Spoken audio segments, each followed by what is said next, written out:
Hello my dear student, welcome to our channel Lalita Malviya Gurukul, and today our topic is transportation in plant.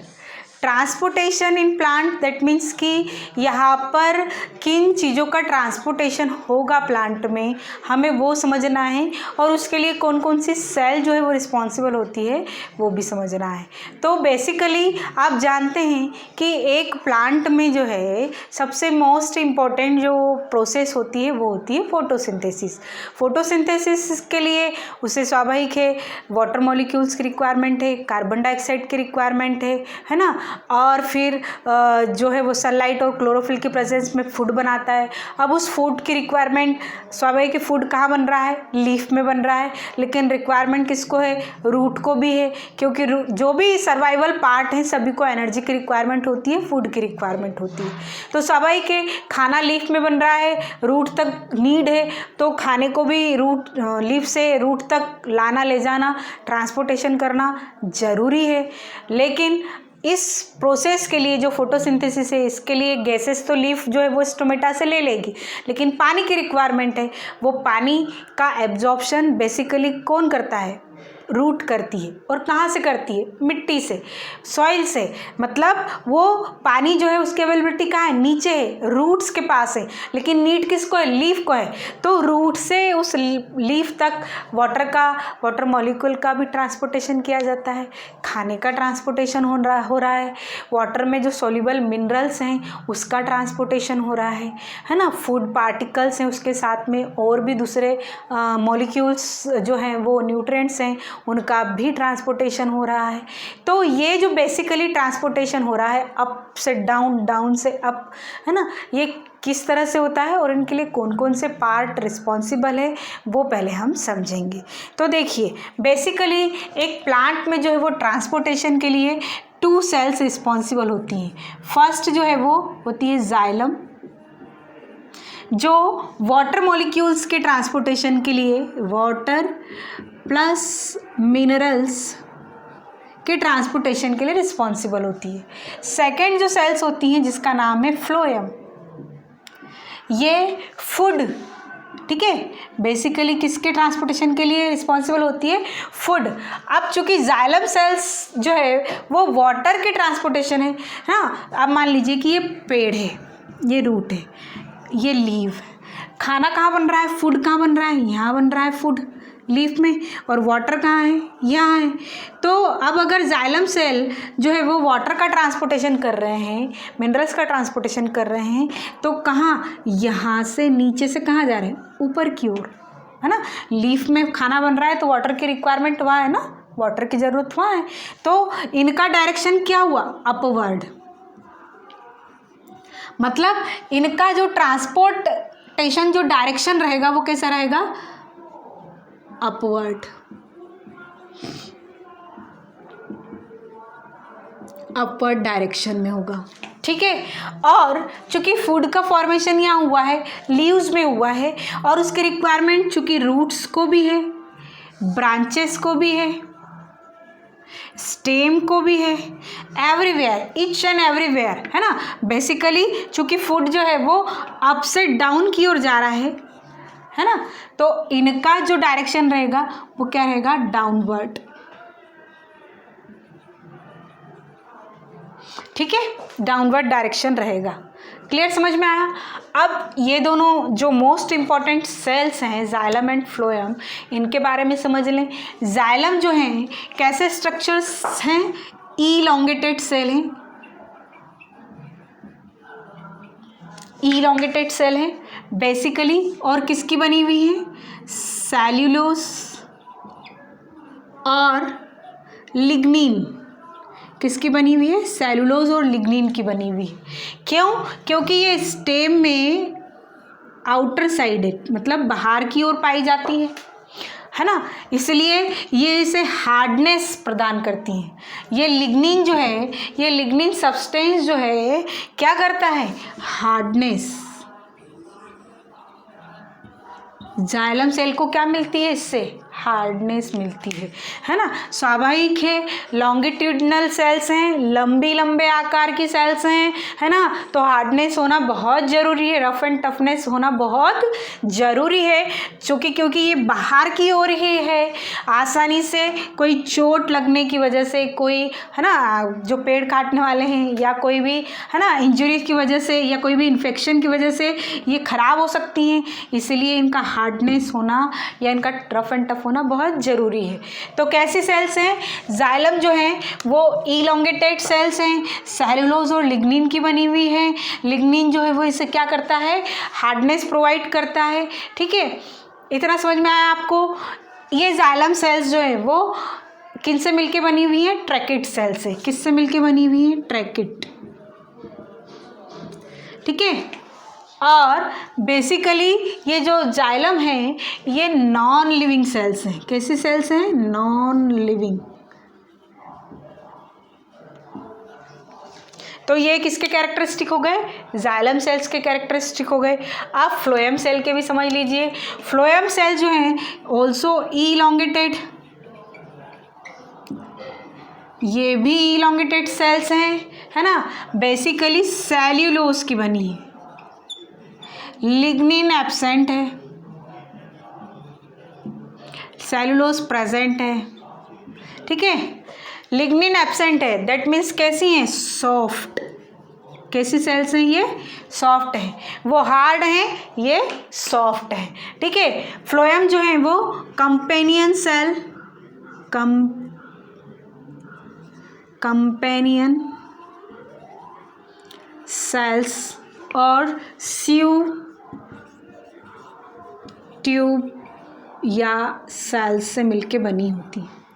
ठीक है, ये sales आपस में मिलकर के जो है वो फूड ट्रांसपोर्टेशन का काम करती हैं। मतलब फ्लोएम अकेले रिस्पॉन्सिबल नहीं है, उसमें कंपेनियल सेल और सीव ट्यूब सेल्स का भी इन्वॉल्वमेंट होता है। Same as it is xylem cell और ट्रैकिड सेल मिलकर के जो है वो वाटर मॉलिक्यूल्स का क्या करती है? ट्रांसपोर्टेशन करती हैं। और आपने इनके कैरेक्टरिस्टिक भी देख लिए। फ्लोएम कैसी होती है? इलोंगेटेड और है ना सेलुलोज की बनी है, और ये इस तरह से अपवर्ड और डाउनवर्ड डायरेक्शन भी आप आई होप आपको बहुत अच्छे से समझ में आ गया होगा। अब देखिए कि स्वाभाविक है वाटर का ट्रांसपोर्टेशन कर रहे हैं। आप जानते हैं कि वाटर जो है ट्रांसपोर्टेशन अपवर्ड डायरेक्शन में हो रहा है, इस ओर हो रहा है, तो अपोजिट ऑफ ग्रेविटी हो रहा है, क्योंकि ग्रेविटेशनल पुल जो है वो सबको क्या करता है? नीचे की ओर खींचता है ना। तो अब ये अपोजिट डायरेक्शन में हो रहा है, तो स्वाभाविक है यहाँ पर एक प्रेशर चाहिए, है ना, कोई एक पुल, कोई एक खिंचाव चाहिए, है ना, कोई एक प्रेशर चाहिए जिसके कारण से ये ऊपर की ओर पानी जो है वो जा सके। तो दो तरह के प्रेशर यहाँ काम करते हैं। वो दो प्रेशर है, फर्स्ट है ना, हम किसकी? वाटर ट्रांसपोर्ट की बात कर रहे हैं अभी फ़िलहाल। किसकी बात कर रहे हैं? वाटर ट्रांसपोर्ट की। तो इसको हटा ही देते हैं ताकि आपको किसी तरह का कोई कन्फ्यूज़न क्रिएट ना हो, है ना। तो दो तरह के प्रेशर क्रिएट करते हैं। फर्स्ट रूट प्रेशर, दूसरा है ट्रांसपिरेशन पूल। दो तरह के प्रेशर काम करते हैं, एक है रूट प्रेशर और दूसरा है ट्रांसपिरेशन पूल। अब रूट प्रेशर कैसे काम करता है ये देखिए। ये मान लीजिए ये क्या है? ये रूट हेयर्स हैं जो किस में डीप है? सॉइल पार्टिकल्स में, और यहीं पर वाटर की अवेलेबिलिटी है ना। तो यहाँ पर क्या हो गया? वाटर का कॉन्सेंट्रेशन क्या हो गया? हाई। और रूट हेयर्स में क्या है? रूट हेयर्स में वाटर कॉन्सेंट्रेशन लो है। क्या है? वाटर कॉन्सेंट्रेशन लो है रूट हेयर में, और मिट्टी में, सॉइल में क्या है? हाई कॉन्सेंट्रेशन है। तो ड्यूरिंग द ऑस्मोसिस प्रोसेस के थ्रू ये रूट हेयर की सेल्स जो है वो हाई से लो प्रेशर की ओर वाटर मॉलिक्यूल्स को क्या कर लेगी? During the process of high pressure से लो कॉन्सेंट्रेशन की ओर, हाई कॉन्सेंट्रेशन से लो कॉन्सेंट्रेशन की ओर जब वाटर मॉलिक्यूल्स एब्जॉर्ब किए जाते हैं, इस प्रोसेस को कहते हैं ऑस्मोसिस। सेल द्वारा जब हाई कॉन्सेंट्रेशन से लो कॉन्सेंट्रेशन की ओर वाटर मॉलिक्यूल्स मूव करते हैं, दैट इज कॉल्ड ऑस्मोसिस। मतलब ये रूट जो है एक प्रेशर क्रिएट करती है ना, जिसे हम रूट प्रेशर कह रहे हैं। ये प्रेशर के दौरान ऑस्मोसिस प्रोसेस होती है और रूट हेयर्स जो वाटर मॉलिक्यूल्स को एब्जॉर्ब कर लेती। नॉट ओनली वाटर, यहाँ पर क्या है, वाटर प्लस मिनरल है, तो मिनरल्स भी इसके साथ क्या हो जाते हैं, एब्जॉर्ब कर लिए जाते हैं। ठीक है, क्या कर लिए जाते हैं, एब्जॉर्ब कर लिए जाते हैं। बेसिकली ये जो रूट प्रेशर है वो small height plant, small heighted plants में ऑल ओवर टाइम होता है, और जो हाइटेड प्लांट हैं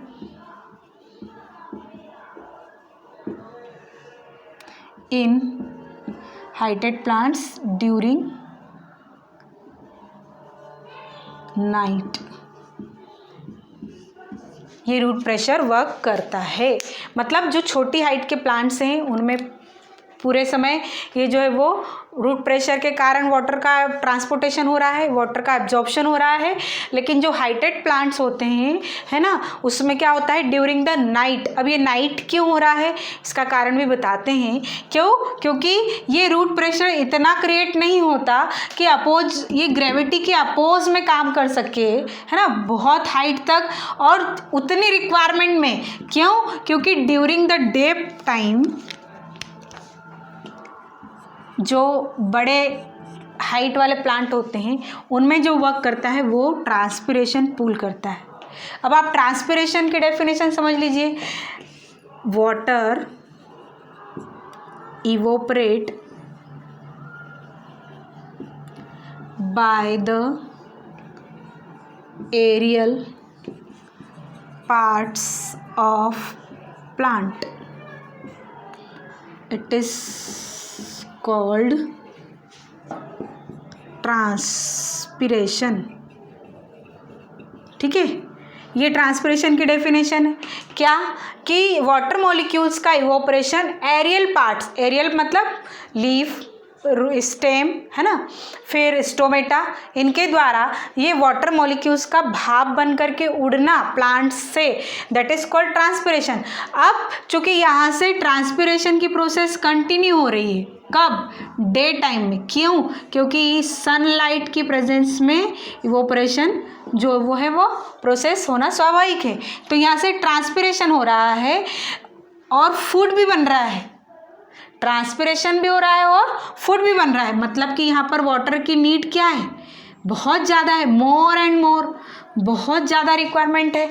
और उस रिक्वायरमेंट को फुलफिल करने के लिए, यहाँ की ज़रूरत को फुलफिल करने के लिए ये जो लीफ की सेल्स हैं, है ना, वो जाइलम सेल्स पर क्या करती हैं, एक पुल, एक खिंचाव, एक सकन, यहाँ पर क्या क्रिएट होता है, सक्शन प्रेशर।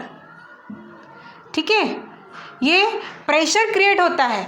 ये प्रेशर क्रिएट होने की वजह से, देखो इसको ऐसे समझो कि आप जैसे कोई कोल्ड ड्रिंक वगैरह का पैकेट लाते हो ना घर पे पीने के लिए, उसमें स्ट्रॉ डालते हो, स्ट्रॉ डालने के बाद क्या वो जूस आ जाता है ऊपर अपने आप? नहीं आता ना, खाली है वो पाइप।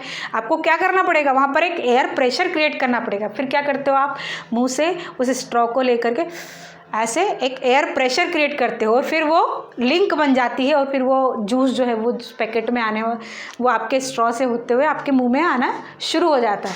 लेकिन जैसे आपने प्रेशर करना, क्रिएट करना बंद किया, वो वापस वहीं की वहीं रुक जाए। सेम एज इट इज़ यहाँ से ये सेकंड प्रेशर है, मतलब सन की प्रेजेंस में ट्रांसपिरेशन हो रहा है। तो ट्रांसपिरेशन प्रेशर होने की वजह से एक पुल, एक सेकंड प्रेशर क्रिएट हो रहा है, जिसकी वजह से ये जाइलम सेल्स जो है वो क्या करती है, पानी को ऊपर खींचना शुरू कर देती है, पानी का एब्जॉर्प्शन शुरू कर देती है। डे टाइम में तो ये पॉसिबल है क्योंकि सनलाइट है, इवोपरेशन हो रहा है, ट्रांसपिरेशन हो रहा है। लेकिन ड्यूरिंग द नाइट ये रूट प्रेशर की वजह से पानी की नीड जो है वो फुलफिल की जाती है, क्योंकि पानी की नीड वैसे भी बेसिकली इतनी नाइट में होती नहीं है। नाइट पानी की नीड फोटोसिंथेसिस के लिए, फोटोसिंथेसिस प्रोसेस कब होगी? दिन में ही होगी, है ना। तो ये जो है पानी की नीड बेसिकली ज़्यादा से ज़्यादा कब होती है? डे टाइम में। और ये ट्रांसपिरेशन पूल जो है वो इस तरह से वर्क करता है। आ गया समझ में आपको? वो स्ट्रॉ वाला एग्जाम्पल आप ध्यान रखेंगे तो आपको इजीली जो है वो समझ में आएगा। तो ये किसका हमने पढ़ा? जाइलम द्वारा वाटर का ट्रांसपोर्टेशन पढ़ा। अब हम क्या पढ़ेंगे? फ्लोएम।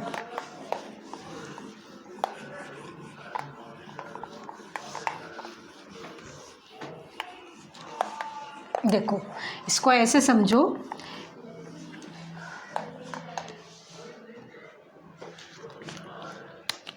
अब हम सेकेंड पार्ट समझ रहे हैं, फ्लोएम, है ना। जैसा हमने यहाँ पढ़ा कि वाटर के ट्रांसपोर्टेशन के लिए कौन सी प्रोसेस? ट्रांसपीरेशन प्रोसेस रिस्पॉन्सिबल है ना। तो ये जो फ्लोएम कर रही है, ये क्या कर रही है? ये food plus amino acid particles, है ना, और वाटर मतलब सोल्यूबल फॉर्म में इसको जो ट्रांसपोर्ट कर रही है ना। ये जो फोटोसिंथेसिस के द्वारा ये जो फूड बना है ना, वाटर के साथ जब इसको सोल्यूबल करके इसका जो ट्रांसपोर्टेशन कर रही है, दैट इज़ कॉल्ड, इसके जो ट्रांसपोर्टेशन की प्रोसेस है दैट इज़ कॉल्ड ट्रांसलोकेशन। ये प्रोसेस क्या कहलाती है? ट्रांसलोकेशन। मतलब यूँ कह लें कि प्लांट के द्वारा फूड को सोल्यूबल फॉर्म में ट्रांसपोर्ट करना या ट्रांसपोर्ट करने की प्रोसेस को ट्रांसलोकेशन कहते हैं। फिर से समझ लो, यूँ भी कह सकते हो आप कि प्लांट की फ्लोएम सेल द्वारा फूड को सोल्यूबल फॉर्म में ट्रांसपोर्ट करने की प्रोसेस ट्रांसलोकेशन कहलाती है। कैसे वर्क करेगा? ये मान लीजिए कि एक ट्री है आपका, है ना, यहाँ पर फूड फॉर्मेशन हो रहा है, फूड फॉर्मेशन हो रहा है, फोटोसिंथेसिस प्रोसेस के द्वारा होता है, ये आपको पता है, प्लांट फोटोसिंथेसिस के द्वारा बनाते हैं, ठीक है। ये मान लीजिए कि यहाँ पर ये हो गई जाइलम सेल्स, है ना, और इसी के बीच में फ्लोएम सेल्स। फ्लोएम सेल्स क्या होती है? सॉफ्ट होती हैं, तो कहाँ होती है? अंदर की ओर होती है। ये मान लीजिए ये क्या है? ये फ्लोएम सेल्स है, ठीक है, ये फ्लोएम। और ये कौन सी सेल है? जाइलम। जाइलम सेल में बेसिकली किसका ट्रांसपोर्टेशन हो रहा है? पानी का। तो पानी का कॉन्सेंट्रेशन हाई है, जाइलम सेल्स में पानी का कॉन्सेंट्रेशन क्या है? हाई, है ना। अब क्या होगा ये से समझिए, यहाँ पर मान लीजिए कि ये लीफ है ना, ये लीफ है, यहाँ पर फूड बना। अब यहाँ से ये फूड इस फ्लोएम में, फिर से समझो ध्यान से, ये लीफ में जो फूड बन रहा है, यहाँ से ये फूड फ्लोएम में ट्रांसफ़र किया जाता है by the use of ATP. ATP या एनर्जी मॉलिक्यूल्स को यूज़ करते हुए यहाँ पर फूड लीफ से, लीफ फ्रॉम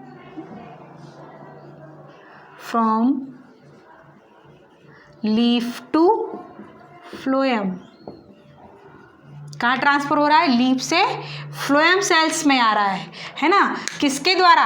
एटीपी का यूज़ करते हुए। इस तरह के ट्रांसपोर्ट को एक्टिव ट्रांसपोर्ट कहते हैं। क्या कहते हैं? Active transport. क्यों? क्योंकि यहाँ यूज़ हो रहा है ना एटीपी का। एटीपी का यूज़ करते हुए जब ट्रांसपोर्टेशन होता है तो उसे एक्टिव ट्रांसपोर्ट कहते हैं। तो एक्टिव ट्रांसपोर्ट के द्वारा फूड कहाँ आ गया? यहाँ आ गया। कहाँ आ गया? फ्लोएम सेल में आ गया, ठीक है। फ्लोएम सेल में अब चूंकि जो फूड है वो सुक्रोज के रूप में होता है ना, आपको मालूम है। तो ये फूड आगे यहाँ पर जाइलम सेल्स हैं, है ना, हायर कॉन्सेंट्रेशन है किसका? वाटर मॉलिक्यूल्स का। और यहाँ पर क्या है? वाटर मॉलिक्यूल्स का लोअर कॉन्सेंट्रेशन है। तो यहाँ पर जो प्रेजेंट वाटर मॉलिक्यूल्स हैं वो वाटर मॉलिक्यूल्स कहाँ चले जाएंगे? इन फ्लोएम सेल्स से, हायर कॉन्सेंट्रेशन से लो कॉन्सेंट्रेशन की ओर, लो कॉन्सेंट्रेशन की ओर वाटर मॉलिक्यूल्स H2O का क्या हो जाएगा, मूवमेंट हो जाएगा। तो यहाँ पर sucrose plus water, that means food plus water, क्या हो गया, फूड प्लस वाटर। अब जब ये कॉम्प्लेक्स क्रिएट हो जाएगा यहाँ पर फूड प्लस वाटर, तो यहाँ पर क्या हो जाएगा, हाई प्रेशर क्रिएट हो जाएगा। और वैन एवर जहाँ पर भी मान लीजिए स्टेम में, रूट में या और अनदर कोई पार्ट है प्लांट का, ब्रांच है जहाँ पर लो प्रेशर है अभी, क्यों, क्योंकि अभी यहाँ खाना आया नहीं है, खाना पहुँचा नहीं है ना, और यहाँ पर सुक्रोज प्लस वाटर है, दैट मीन्स कि यहाँ पर हाई प्रेशर क्रिएट हो गया। तो हाई प्रेशर से लो प्रेशर की ओर खाने का अब इस फूड पार्टिकल्स का क्या होगा, ट्रांसलोकेशन होगा। क्या होगा, ट्रांसलोकेशन होगा। कहाँ से, हाई प्रेशर से लेकर के लोअर प्रेशर एरियाज तक। लोअर प्रेशर एरिया कहीं भी हो सकता है, स्टेम में, रूट में, लीफ में, ब्रांच में, है ना, और अनदर जो भी फ्लावर है, फ्रूट है ना, जहाँ भी प्लांट के पार्ट हैं वहाँ पर इनका फूड का जो सॉल्युबल जो एक तैयार हुआ है, कंटेंट तैयार हुआ है, इसका ट्रांसलोकेशन किया जाएगा, है ना। अब इसका हाई प्रेशर कैसे हुआ, ये आपको पता है ना कि हायर कॉन्सेंट्रेशन, यहाँ पर जाइलम सेल्स हैं, जाइलम सेल्स में वाटर मॉलिक्यूल्स कॉन्सेंट्रेशन ज़्यादा ही होगा, तो ये यहाँ पर ज़्यादा है और फ्लोएम में लो है, तो यहाँ से वाटर मॉलिक्यूल्स यहाँ मूव कर जाएंगे, और फ्लोएम में सुक्रोज है, फूड यहाँ से एक्टिव ट्रांसपोर्ट के द्वारा आया ना, तो ये दोनों आपस में मिल करके जो है वो ये सॉल्युबल कंटेंट बनाएंगे जिसका ट्रांसलोकेशन होगा जहाँ पर भी लो प्रेशर एरिया है, जहाँ पर भी फूड की रिक्वायरमेंट है। तो इस तरह से आज हमने ट्रांसपोर्टेशन वाला पार्ट पढ़ा कि प्लांट में कैसे होता है, जाइलम सेल कैसे वाटर का ट्रांसपोर्टेशन करती है और फ्लोएम सेल फूड का कैसे ट्रांसलोकेशन करता है। I hope you understand very well. If you understand very well, please like it, subscribe and share to your friend.